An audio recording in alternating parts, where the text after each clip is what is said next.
नमस्कार, स्वागत है आप सबका हमारे चैनल में। चैनल मेरी किताबें, पुस्तक जीत आपकी, जिसके लेखक हैं शिव खेड़ा। प्रस्तुत है पुस्तक का अगला अंश।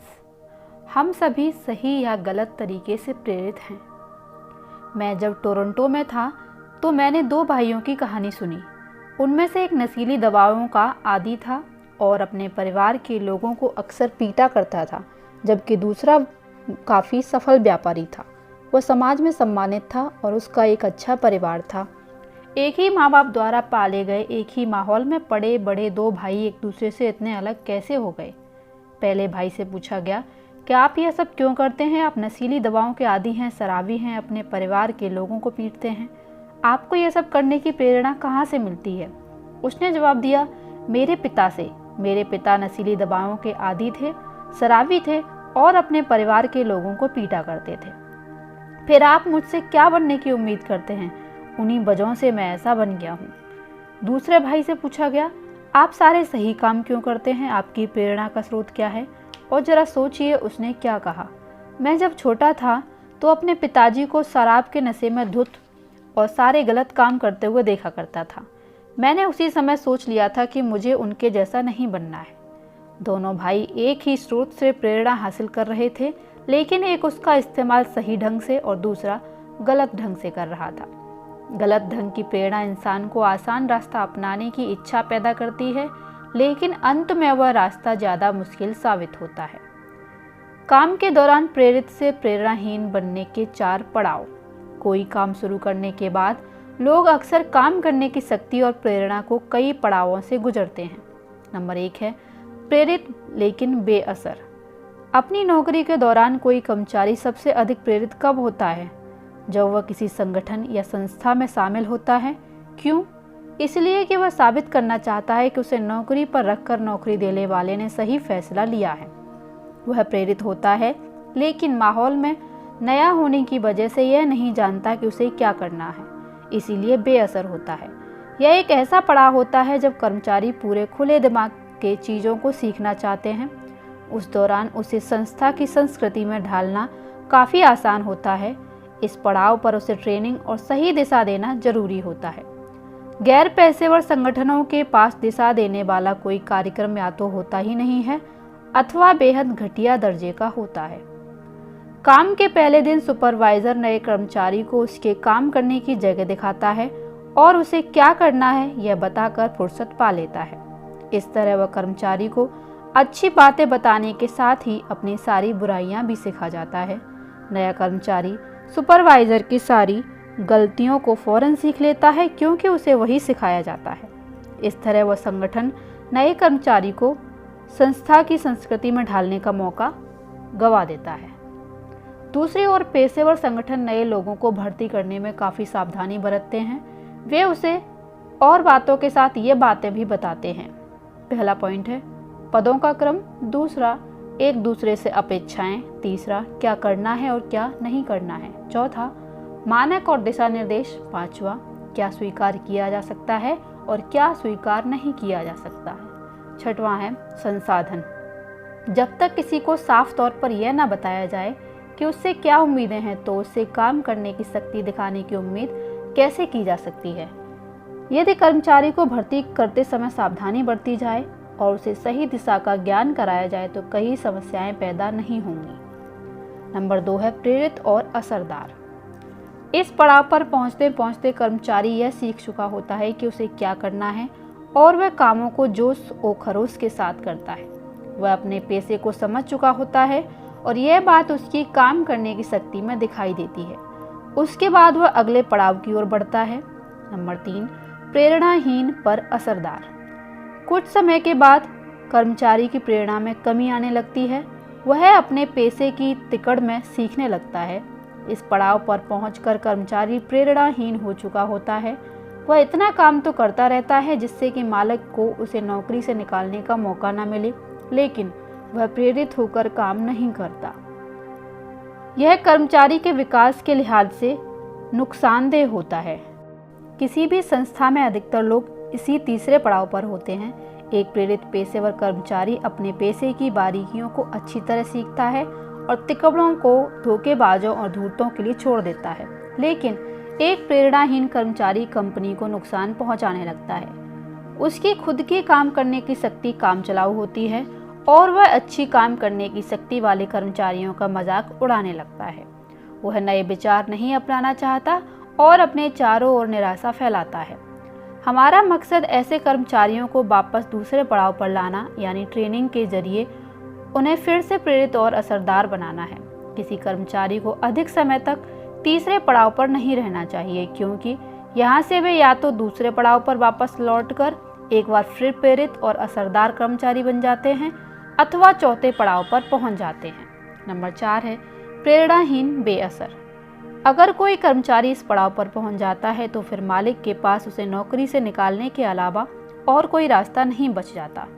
इस बिंदु पर सबसे उचित कदम यही होता है। याद रखिए कि मालिक भी वही चाहते हैं जो कर्मचारी चाहते हैं। वे व्यापार को बढ़ाना और सफल बनाना चाहते हैं। अगर कर्मचारी इस मकसद में मदद देते हैं तो वे मालिक के लिए कीमती बन जाते हैं और खुद अपने लिए भी कामयाबी हासिल कर लेते हैं। प्रेरणाहीन बनाने वाले कारण। शुरू में प्रेरित रहने वाला कर्मचारी उस पड़ाव से खिसक कर प्रेरणाहीन कैसे बन जाता है? कर्मचारी को प्रेरणाहीन बनाने वाले कुछ कारण ये हैं: अनुचित आलोचना, नकारात्मक आलोचना, सबके सामने अपमानित किया जाना, काम न करने वालों को पुरस्कृत करने से काम करने वालों का उत्साह कम होता है, असफलता या असफलता का डर, सफलता से कई लोग आत्मसंतुष्ट हो जाते हैं, दिशाहीनता, कोई निश्चित लक्ष्य न होना, आत्मसम्मान की कमी, प्राथमिकताएं तय न करना, नकारात्मक आत्मवार्ता, दफ्तर की राजनीति, अनुचित व्यवहार, पाखंड, घटिया मानदंड, तेजी से किए जाने वाले बदलाव, अधिकार दिए बिना सौंपी गई जिम्मेदारी। कोई आवश्यक नहीं है कि एक संतुष्ट व्यक्ति प्रेरित भी हो। कुछ लोग थोड़े में ही संतुष्ट हो जाते हैं। ऐसे मामलों में संतुष्टि निष्क्रियता भरी आत्मसंतुष्टि को जन्म देती है, जबकि प्रेरणा का जन्म उत्तेजना से होता है और उत्तेजना तभी पैदा होती है जब किसी काम के प्रति पूरा समर्पण हो। प्रेरित करने के नए तरीके तब तक कारगर नहीं हो सकते जब तक प्रेरणाहीन बनाने वाली वजहों को दूर न कर दिया जाए।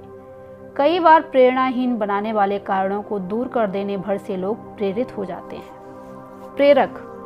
हम जिस मकसद को हासिल करना चाहते हैं वह है आत्म प्रेरणा, यानी एक ऐसी स्थिति जिसमें लोग कोई काम किसी दूसरे की पैदा की हुई वजहों से नहीं बल्कि अपनी खुद की वजहों से करें। ऐसी प्रेरणा ही टिकाऊ होती है। याद रखिए, सबसे बड़ी प्रेरक शक्ति हमारा विश्वास है। हमें खुद में यह विश्वास पैदा करना होगा कि अपने काम और व्यवहार के लिए हम खुद जिम्मेदार हैं। लोग जब जिम्मेदारी कबूल करने लगते हैं तब गुणवत्ता, उत्पादकता, रिश्तों, टीम भावना के साथ काम यानी हर चीज में सुधार आ जाता है। दूसरों को प्रेरित करने के कुछ तरीके ये हैं: मान्यता दें, इज्जत दें, काम को दिलचस्प बनाएं, अच्छे श्रोता बनें, लक्ष्य तय करने के लिए प्रोत्साहित करें, विकास के अवसर मुहैया कराएं, ट्रेनिंग दें, चुनौती पेश करें, मदद करें, पर दूसरों के लिए उन कामों को ना करें जिन्हें वे अपने लिए खुद कर सकते हैं। निष्कर्ष: लोग कोई काम हमारी पैदा की हुई वजहों से नहीं बल्कि खुद की वजहों से करते हैं। रैल्फ वाल्डो इमर्सन के साथ घटी घटना से यह बात काफ़ी अच्छी तरह जाहिर होती है। एक बार इमर्सन और उनका बेटा एक बछड़े को बखार में घुसाने की कोशिश कर रहे थे। बछड़े को खींच खींच कर धक्का दे देकर बाप बेटे बुरी तरह थक गए, पर बछड़ा बखार में नहीं घुसा। तभी एक छोटी सी लड़की उधर से गुजरी। उसने अपनी नन्ही सी अंगुली बछड़े के मुंह में डाल दी। उसके बाद तो बछड़ा अंगुली को चूसते हुए उस लड़की के पीछे पीछे बखार में बड़े आराम से चला गया। अगला अध्याय है आत्मसम्मान। सकारात्मक नजरिया विकसित करना। कोई आदमी अपने बारे में जो सोचता है उसी से उसकी तकदीर तय होती है या उसके भाग्य के बारे में संकेत मिलता है। Henry David Thoreau. एक भिखारी एक स्टेशन पर पेंसिलों से भरा कटोरा लेकर बैठा हुआ था। एक युवा अधिकारी उधर से गुजरा और उसने कटोरे में $1 डाल दिया, लेकिन उसने कोई पेंसिल नहीं ली थी। उसके बाद वह ट्रेन में बैठ गया। डिब्बे का दरवाजा बंद ही होने वाला था कि अधिकारी एकाएक ट्रेन से उतरकर भिखारी के पास लौटा और कुछ पेंसिलें उठाकर बोला, मैं कुछ पेंसिलें लूँगा, इनकी कीमत है। आखिरकार तुम एक व्यापारी हो और मैं भी, उसके बाद वह तेजी से ट्रेन में चढ़ गया।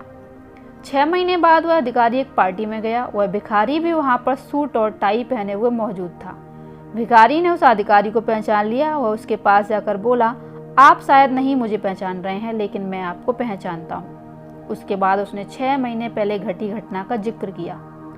अधिकारी ने कहा, तुम्हारी याद दिलाने पर मुझे याद आ रहा है कि तुम भीख मांग रहे थे। तुम यहाँ सूट और टाई में क्या कर रहे हो?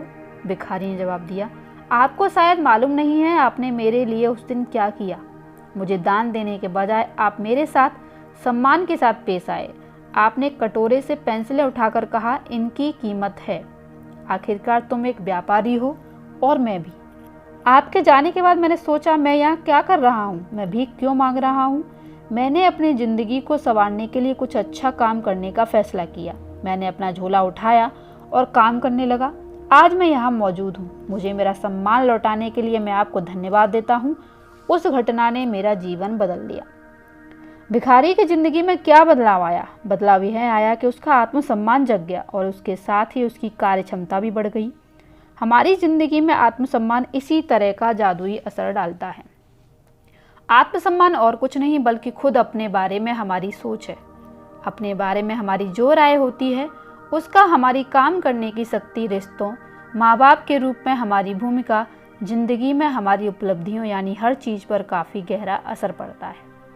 ऊंचे दर्जे के आत्मसम्मान से जिंदगी खुशहाल, संतुष्ट और मकसदों से भरी जिंदगी बनती है। हम अगर खुद को मूल्यवान नहीं मानते तो हम में ऊंचे दर्जे का स्वाभिमान भी पैदा नहीं होगा। आत्मसम्मान की वजह से हम आत्म प्रेरित होते हैं। इतिहास में जितने भी महान नेताओं और शिक्षकों का जिक्र है, उन सबका मानना था कि सफल होने के लिए इंसान का आत्म प्रेरित होना जरूरी है। हम अपने बारे में जो सोचते हैं उसका एहसास अनजाने में ही दूसरों को भी करा देते हैं और दूसरे लोग हमारे साथ उसी ढंग से पेश आते हैं। ऊंचे दर्जे के आत्मसम्मान वाले लोग खुद में दृढ़ विश्वास और क्षमता पैदा करते हैं और वे जिम्मेदारियां कबूल करने के लिए तैयार रहते हैं। वे जिंदगी का सामना आशावादी नज़रिए के साथ करते हैं, रिश्तों को बेहतर बनाते हैं और उनके जीवन में अधिक परिपूर्णता होती है। वे प्रेरित और महत्वाकांक्षी होते हैं। वे अधिक संवेदनशील भी होते हैं। उनकी काम करने की क्षमता और खतरे मोल लेने की योग्यता बढ़ जाती है। नए अवसरों और चुनौतियों को वे खुले मन से स्वीकार करते हैं। वे बड़ी चतुराई और सरलता के साथ दूसरों की आलोचना या तारीफ कर सकते हैं और अपनी आलोचना या प्रशंसा स्वीकार कर सकते हैं। आत्मसम्मान एक ऐसा एहसास है जो अच्छाई को समझने और उस पर अमल करने से पैदा होता है। आत्मसम्मान हमारी खुद की सोच है। एक किसान ने अपने खेतों में लौकी बोई। उसने बिना कुछ सोचे समझे एक छोटी सी लौकी को बेल समेत एक शीशे के जार में रख दिया। फसल काटने के समय उसने देखा कि जार में रखी लौकी केवल उतनी ही बड़ी हो सकी जितना ही बड़ा जार था। जिस तरह लौकी उसे रोकने वाली हदों से अधिक नहीं बढ़ सकी, उसी तरह हम भी अपनी सोच के दायरे से आगे नहीं बढ़ सकते, उस दायरे की हदें जो भी हों। ऊंचे दर्जे के आत्मसम्मान के कुछ फायदे। लोगों की भावनाओं और उनकी उत्पादकता के बीच सीधा रिश्ता होता है। ऊंचे दर्जे के आत्मसम्मान का इजहार अपने आप को दूसरों को तथा जायदाद, कानूनी, माँ बाप और देश को दी जाने वाली इज्जत से होता है। इसका उल्टा भी उतना ही सही है। ऊंचे दर्जे का आत्मसम्मान, पहला पॉइंट है, दृढ़ विश्वास पैदा करता है। दूसरा, जिम्मेदारियां कबूल करने की इच्छा पैदा करता है। तीसरा, आशावादी नजरिया बनाता है। चौथा, रिश्ते बेहतर बनाता है और जिंदगी में परिपूर्णता लाता है। पांचवा, दूसरों को जरूरतों के प्रति व्यक्ति को संवेदनशील बनाता है और देखभाल का नजरिया बनाता है। छठवां, व्यक्ति को खुद से प्रेरित और महत्वाकांक्षी बनाता है। सातवां, आदमी की सोच में नए अवसरों और चुनौतियों को कबूल करने के लिए खुलापन लाता है। आठवां, कार्य करने की क्षमता और खतरा मोल लेने की योग्यता बढ़ाता है। नवां है, आदमी को प्रशंसा और निंदा का लेन देन चतुराई और सरलता के साथ करने में मदद देता है। 10 है, ऊंचे दर्जे के आत्मसम्मान वाला व्यक्ति अपनी साख गंवाने के बजाय व्यापार में घाटा उठा लेता है क्योंकि वह अपनी साख को अनमोल मानता है। घटिया किस्म का आत्मसम्मान। हम घटिया किस्म के आत्मसम्मान वाले लोगों को कैसे पहचानेंगे? ऐसे लोग कैसा व्यवहार करते हैं? आगे दी गई सूची में ऐसे लोगों के कुछ लक्षण दिए गए हैं जिसमें उनके सारे लक्षण तो शामिल नहीं हैं, पर यह उनके बारे में संकेत जरूर देते हैं। नंबर 1 है वे आमतौर पर गपजप होते हैं, गपबाज होते हैं। 2 दूसरों की आलोचना करना उनका स्वभाव होता है। वे आलोचना इस तरह करते हैं मानो इस बात की प्रतियोगिता चल रही हो कि कौन अधिक आलोचना कर सकता है। 3 वे अहंकारी और घमंडी होते हैं। ऐसे लोग सब कुछ जानने का दिखावा करते हैं। घटिया किस्म के आत्मसम्मान वाले लोगों के साथ या उनके लिए काम करना बेहद मुश्किल होता है। वे खुद को ऊंचा साबित करने के लिए दूसरों को नीचा साबित करते हैं। नंबर 4 वे आत्मकेंद्रित और बंद दिमाग के होते हैं। 5 वे लगातार बहाने बनाते हैं और अपनी नाकामयाबी को स्वाभाविक साबित करने की कोशिश करते हैं। 6 वे कभी जिम्मेदारियां कबूल नहीं करते और हमेशा दूसरों पर इल्जाम लगाते हैं। 7 वे भाग्यवादी नजरिए वाले होते हैं। वे कभी पहल नहीं करते और घटनाओं के खुद घटित होने का इंतजार करते हैं। 8 वे स्वभाव से ही ईर्ष्यालु होते हैं। 9 वे सकारात्मक आलोचना को भी स्वीकार नहीं करते और अपना बचाव करने लगते हैं। 10 अकेले होने पर वे खुद को असहज और तकलीफ में महसूस करते हैं। 11 घटिया किस्म के आत्मसम्मान वाले लोग अदब और सलीकों की हदों को पार कर जाते हैं। उन्हें अपनी सीमा का एहसास नहीं होता है। वे यह नहीं समझ पाते कि किस मुकाम पर तहजीब की हदें खत्म हो जाती हैं और बेहुदगी शुरू हो जाती है। सामाजिक जमावड़ों में मजाक आमतौर पर सुने सुनाए जाते हैं, पर शराब की हरजाम के साथ ये मजाक गंदे से गंदे होते जाते हैं। 12 उनके सच्चे दोस्त नहीं होते क्योंकि वे खुद सच्चे नहीं होते। 13 वे ऐसे वादे करते हैं जिनके बारे में उन्हें मालूम होता है कि वे पूरे नहीं कर पाएंगे। घटिया किस्म के आत्मसम्मान वाला व्यक्ति चांद को बेचने का वादा भी कर सकता है। वादे पूरे न करने से आदमी की साख गिरती है। 13 उनका व्यवहार नासमझी और गलतियों से भरा होता है। वे पेंडुलम की तरह एक छोर से दूसरे छोर तक झूलते रहते हैं। आज वे हमारे साथ बड़ी शराफत से पेश आएंगे, लेकिन कल वे हमारा गला काट सकते हैं। उनमें संतुलन की कमी होती है। 13 वे लोगों को खुद से दूर कर देते हैं और अकेले रहना पसंद करते हैं। 14 वे तुनक मिजाजी होते हैं। उनका आत्मसम्मान छूते ही गहरा जाने वाली किस्म का होता है। कोई भी बात कहने पर वे उसे निजी तौर पर ले लेते हैं और अपने मन पर चोट महसूस करते हैं। इसमें उनकी मायूसी पैदा होती है। इस ऑडियो में इतना ही। मिलती हूँ अगली ऑडियो में पुस्तक के अगले भाग के साथ। तब तक के लिए धन्यवाद। आपका दिन शुभ हो।